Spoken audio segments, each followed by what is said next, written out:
Matthew Moore's Wood Studio. Today is Wednesday, December 2nd, which means it's time for another weekly shop update.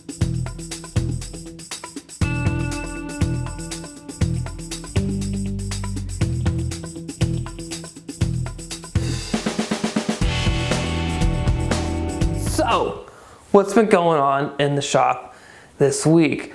Well, a lot's been going on with this table. Now, before I get there, one of the fun things that went on this last week, so in between the last live update and this update, is I got my Canon 70D back. That's what I'm shooting with now, and that's what I've been shooting with ever since I got the camera back. So it's running great. The problem with it basically was the main board on the camera was bad, so they had to replace that. And so far so good. Hopefully, knock on a lot of wood, it'll keep chugging for years to come. At the last update, which was the live update, which by the way I have a link to right over here, I went through and edited the footage, cleaned it up, put some transitions in, and I re-uploaded that. So if you missed the live show, you can get it right here, and there'll also of course be a link in the description as well if you're watching this on Facebook. So at that point, I did not have drawers in the base of the coffee table yet. I had not even, I don't think I had milled up the sides even at that point yet. But the fronts, of course, were already milled up because these pieces were cut out of the original front frames here for both. There's no really rear, both sides are the front because the drawers pull out in both directions. Let me show you that too, by the way. This will be the direction you would pull the drawer out, and you put whatever you want in it, push it right back in, and you can do the same thing on the other side. Now, eventually these will get drawer pulls, and that'll be later in the video project, and those will go up here. And of course, there's still a lot more work to do on the drawers themselves. I need to put the groove all the way around for the bottoms. And there's going to be a piece right here, a 3/4 inch mahogany that will have a stub tenon into the grooves that'll help keep the drawer square as well and provide additional support along its length. The drawer fits in nicely. There's still, as I said, some finessing to do with the heights over here, but a really good first fit. I'm really happy with it. Now, as you can see, the drawers are proud of the surface for both drawers, and being proud of the surface was on purpose. So right now I have one of the drawers out, and basically I need to clean up the inside faces here on both sides and then clean up these outside faces. So at that point, I know I'm going to make these drawer fronts thinner. So as they get thinner, they'll get closer to a perfect fit in between so that they'll fall right where the face frame is, or the front rails for the coffee table base. So I wanted to just give myself a little bit of extra room to move back to that final dimension for this piece. Otherwise, it's really good. As you can see, the joint's very tight. It's not a good joint for prolonged use on a drawer in this fashion. So I am going to be pinning the fronts to the sides right here in these two spots. And I'm pretty sure that those pins are going to be perfect and allow this drawer to have a lot of great usage for the next 100, 200 years, hopefully. The drawer handles, they will be, of course, green and green style, and or one of the green and green styles, and they'll be on here as well eventually. So that's a little bit later in the project. I still need to get the insides here done and a little more final fitting, and then get to the handles and creating those handles. But otherwise, I'm really happy with this. Now let me talk to you about how I actually made these drawers. Oh, and real quickly before I talk about that, I want you guys to check out this. So these are really proud right now, right? And these are going to be brought down. Again, I wanted to leave extra material just in case. So these guys will be brought down a little bit lower somewhere between, say, about a 1/16 of an inch to an 1/8 of an inch, and round it over.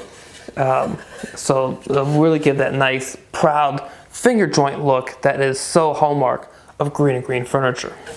So this is the sled that I built to help me cut those drawers. Now, normally, if I wasn't doing this for a project for the class, I probably would have just cut these over at the router table with my anchor fence and a couple of quick test cuts. I would have had this all dialed in and it would have been nice, tight, just like they are nice and tight now.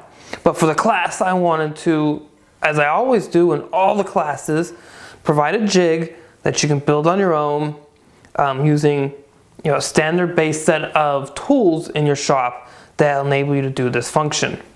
And here's a sled. It's a 3/4 inch Baltic birch plywood, some quarter sawn white oak for the front and for the fence in the rear. It has been squared up to the blade, and I have a series of blocks here that I cut. They're all plywood and they're at multiple widths. So the two smaller guys here are at 3/4 of an inch wide.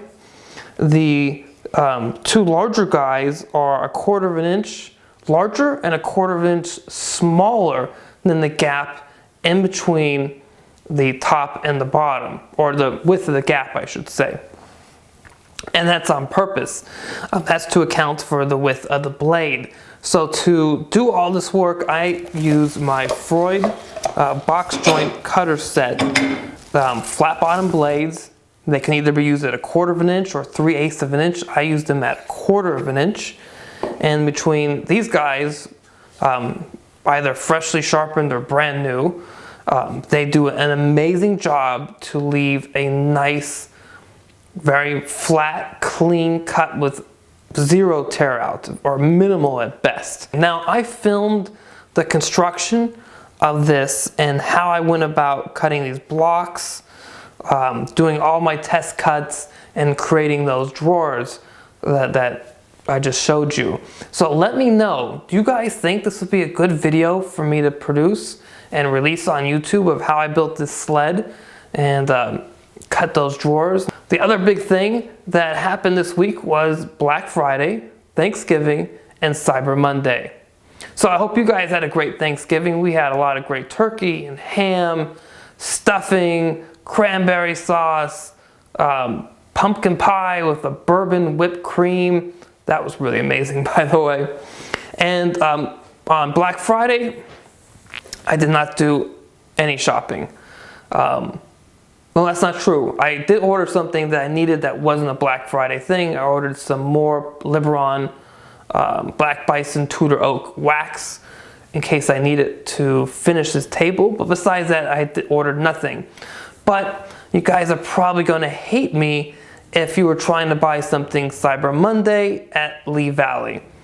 If you were attempting to purchase something there, which hopefully will be here by the next shop update, then I may have taken it from you, and if I did so, I am sorry. So that was my holiday experience. What did you guys end up buying for Black Friday or Cyber Monday for your shop? That's the question of the week. What did you guys buy for your Black Friday, Cyber Monday for your shop? So that's pretty much it for this week. I hope you guys had a great week in the shop. And as always, please subscribe to the channel, share it with your friends, and hit that thumbs up button if you like this update.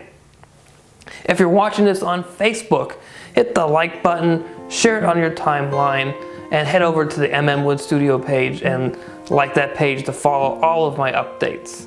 Now, if you have any questions or comments about anything in this video, feel free to leave them in the comments on the video as well. And I think I already said it already, which was, have a great week in the shop.